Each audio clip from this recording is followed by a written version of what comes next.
Shalom. Good morning to all. ప్రియులారా, పరమతండ్రి కృపావాక్యం అనుదినంగా పరమతండ్రి మనకు వినిపింపజేస్తూ వస్తుంటున్నాడు. ఈ కృపావాక్యం అనగా ఆయన జీవాహారము, ఆయన జీవజలము. ఈ జీవాహారము చేత, జీవజలము చేత పరమతండ్రి మన ఆత్మను తృప్తిపరుస్తున్నాడు, బలపరుస్తున్నాడు. ఈ దినం కూడా అనుదిన కృపావాక్యం చేత, అనగా జీవాహారం చేత, జీవజలం చేత మన ఆత్మకు ఆహారం అందించి, ఆత్మీయ ఆహారం అందించి మనం బలపరచబడదము గాక. లేఖన భాగం చూసుకుంటుంటే ఈ దినము యెషయా గ్రంథము 11వ అధ్యాయము 5వ వచనంలో, అతని నడుమునకు నీతియు, అతని తుంట్లకు సత్యమును నడికట్టుగా ఉండును. అవును, ఎవరి గురించి మాట? మన రక్షకుడిని యెహోవా మెస్సీయ గురించి.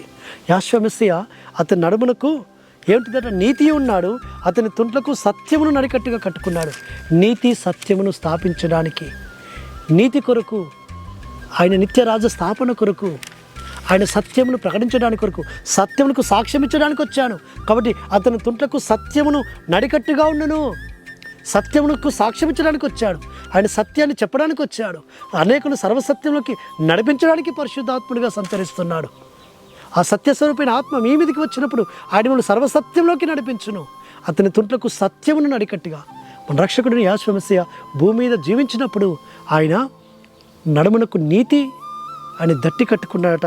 నీతి, అతని నడుముకు నీతియు, అతని తుంట్లకు సత్యమును నడికట్టుగా. ప్రియులారా, నీవు కూడా నీతిని, సత్యాన్ని విడవక, నీతిని నెరవేరుస్తూ, సత్యం అనుసరిస్తూ, సత్యమునకు నువ్వు సాక్షిగా నిలబడితే పరమత నిన్ను కూడా గొప్ప చేస్తాడు, నిన్ను కూడా ఆశీర్వదిస్తాడు, నిన్ను కూడా గొప్ప చేసి పరమతని సన్నిధిలో నిన్ను నిలబెట్టుకుంటాడు. ఆయన నిత్య రాజ్యాన్ని తీసుకెళ్తాడు, నిత్య మహిమకు తీసుకెళ్తాడు.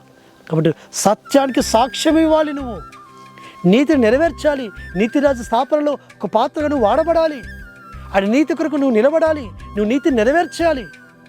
ఆ నీతి నిన్ను ఏం చేస్తుందంటే రక్షిస్తుంది. నీతి నిన్ను ఆయన యొక్క సన్నిధిలో నిలబెడుతుంది నిర్దోషిగా.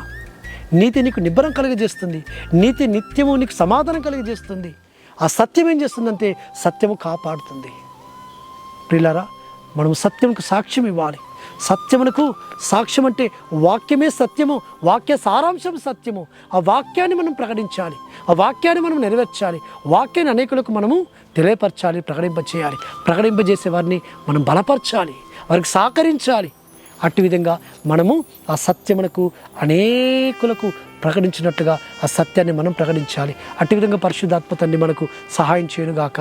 పరలోకందరమ తండ్రి, సర్వోన్నత జీవాధిపతి, మీ యొక్క తండ్రి, అయ్యాదిగో తండ్రి, నడుమునకు నీతి, అయ్యాదిగో తండ్రి, సత్యం కట్టుకున్నారు నాయన. అటు విధంగా మేము కూడా అయ్యా నీతిని, సత్యాన్ని మేము ధరించుకొని అనేకులకు సత్యములకు సాక్ష్యం ఇచ్చడానికి సహాయం చేయమని ప్రార్థిస్తూ, మీ కృప మాకు తోడు నడిపించమని ప్రార్థిస్తూ, మానవుడి విమోచకుడు నజరేయుడైన యెహోవా మెస్సీయ అతి పరిశుద్ధమైన నామమున స్తుతించి ప్రార్థించి వేడుకుంటున్నాము తండ్రి, ఆమేన్.